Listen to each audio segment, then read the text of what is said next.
ঐক্য তৈরি করা, আমাকে অমর করা না, নিজেকে অমর করা না। মানুষ বিমূর্ত রাষ্ট্রের জন্য মরতে পারে না, মানুষ মরতে পারে একটা মানুষের মুখের সেই রাষ্ট্রটাকে দেখে। এই জন্য ইউনিফাইং ক্যারেক্টার হিসেবে ব্যক্তি প্রয়োজন। কিং ফাংশন বহু সমাজে বাস্তব ও কার্যকর।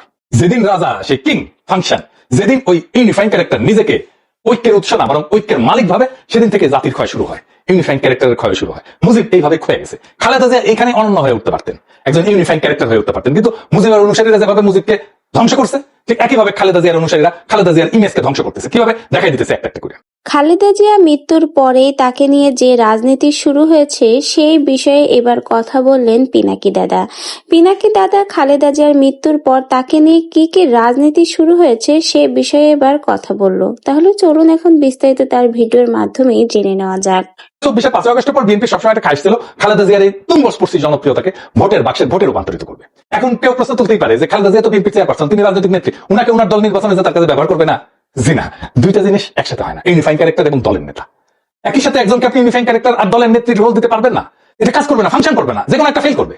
ইউনিফাইং ক্যারেক্টারকে দলের ঊর্ধ্বে উঠতে হয়, সব দলের ঊর্ধ্বে।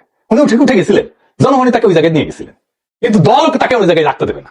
এই কাজটাই করতে হয় দলের লোকদেরকে, তাকে জনগণের কাছে অসমর্পণ করতে হয়। কিন্তু খালেদা জিয়াকে তার নিজের দলের লোকেরা এবং তার দলের বাইরে এই সরকারের লোকেরা এমন ভাবে নিজের স্বার্থ সিদ্ধির জন্য ব্যবহার করছে, তা শুধু নিন্দাযোগ্যই না, খালেদা জিয়ার ঐতিহাসিক অবস্থানকে ক্রমাগত তারা ছোট করছে। আসলে একে একে দেখতেছি করলো সেই ওয়াকরুজ্জামান প্রভুপাত, সে খালেদা জিয়ার বাসায়